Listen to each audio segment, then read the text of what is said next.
Hello Year 7, Señora Fowler here again y bienvenidos a la tercera clase de español. So welcome back to our third class of Spanish this week.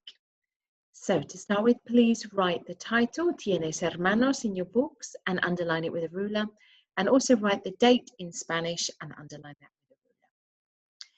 So our lesson aims for this week, we've satisfied most of these aims now. We've understood vocabulary about siblings, looked at possessive adjectives and at the verb llamarse. So we're going to consolidate that today by applying that vocabulary that we have learned in a paragraph and evaluate and set targets on how we can improve further. So your starter task is to copy the dialogue in Spanish and translate it to English in your books. So you need to write it in both languages. So I'm just going to read it to you so you can hear how it should sound in Spanish. Feel free to pause this video after I've done that and practice pronouncing yourself. So Juan asks the question, ¿Tienes hermanos? Maria answers, sí, tengo un hermano y una hermana. Juan then asks, ¿Cómo se llaman tu hermano y tu hermana? Maria answers, se llaman Ben y Molly. Juan then asks, ¿Cuántos años tienen Ben y Molly? And Maria answers, Ben tiene 14 años y Molly tiene 9 años. So pause me if you like and try repeating it out loud yourself. Okay, well done if you've given that a go. So please now copy that in Spanish in your books and then translate it to English. There's also a challenge activity. Can you add, how are you? And answer, I'm very well, thank you. So that's some vocabulary that we did at the very beginning of September of last year.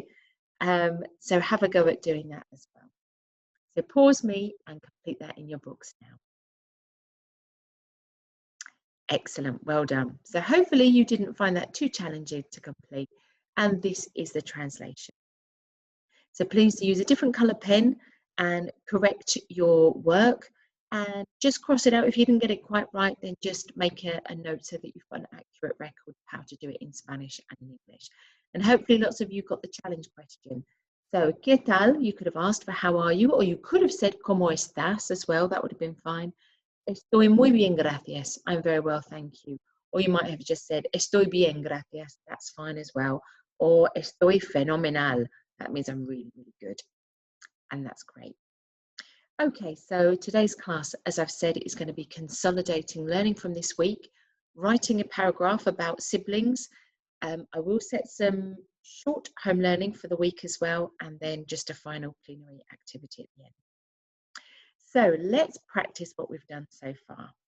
I would like you in your books in a moment to pause. In a moment, you'll pause this video, and then in your books, I'd like you to copy the email and fill in the spaces with the words from the box. So you can see on the right-hand side there, we've got 7 different words: tienen, son, tengo, me, hermanos, and tiene.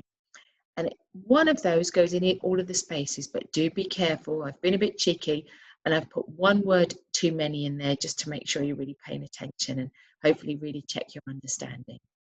So if you pause this video and then complete that task. Well done. Let's go through the answers now. So this is how you should have done it, and hopefully you've got most of this right. So, as it should be, hola, me llamo Emilia. Tengo 13 años y vivo en Farnham. Tengo 2 hermanos que se llaman Freddie y Jack. Son gemelos. Tienen 7 años. Hasta luego. So just a reminder of what that means in English. So, hi, my name is Emilia. I'm 13 years old and I live in Farnham. I've got 2 brothers who are called Freddie and Jack.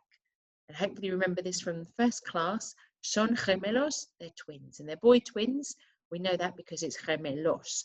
And also their names are Freddie and Jack, so we know that. Tienen 7 años, they are 7 years old. Hasta luego, see you later.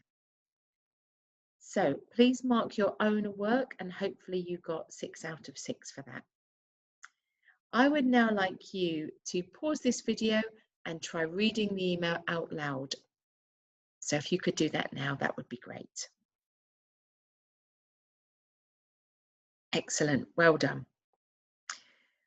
Right, next task is to write a paragraph about siblings. So, vamos a escribir.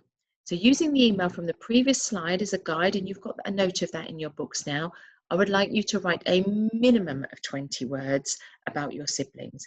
Some of you will want to extend yourself, that's fantastic, and you can do a little bit more than 20. You could aim for maybe 25 or to 30. It doesn't have to be true, you can make it up. So if you want, you can pretend you've got 6 brothers and 20 sisters. That's a lot of names to add, but it's not a truth test. So if you don't have any brothers or sisters, that's fine. Just pretend you do, and you can make it up. So this is just about practicing the language, okay? It's not a truth test. So do use this as a checklist. I want you to include your name, age, where you live, who your brother and sisters are, their names and their ages. So you can easily do 20 words. So as I said, use this as a bit of a tick list, the success criteria. You need the correct form of the verbs tener. So if you're saying I have, it'd be tengo. If you're talking about your brothers or sisters, saying tiene or tienen. And the correct form of llamarse. So me llamo, for I am called. Se llama, for he or she is called. And se llaman, that they are called. Use numbers and ages, the correct possessive adjective. So if you're talking about mi hermano, mi hermana, or if you're talking of plurals, mis hermanos, mis hermanas, and use some connectives as well. So for those of you who I don't teach connectives, these are your también, meaning also, pero, y, además, all of these beautiful linking words. So try your best with that.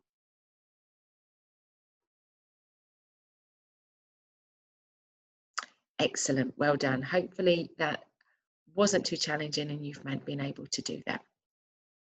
So finally, I would just like to set you some short home learning, and it's just simply to revise the vocabulary that we've done this week. So obviously you haven't been given your home learning booklets, which contains all the vocabulary.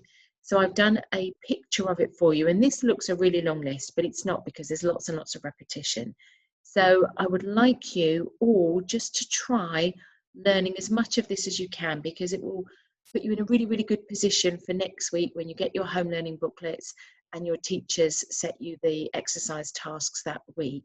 If you've managed to do some of the learning this week, that will really help you. So as I say, it's just to learn as much as you can, and that will be for your home learning class, whatever day that falls on next week.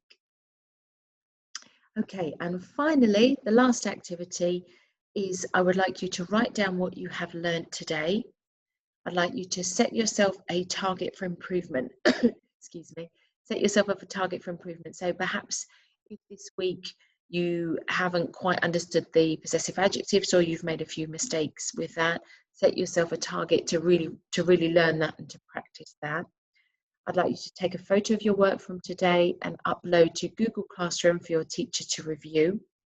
And finally, if there's time left over in this lesson, if all of that hasn't taken you the full 50 minutes, you can use that extra 5 or 10 minutes or so to start learning the vocabulary from this week. Okay, so I'll pause for you to do all of that now.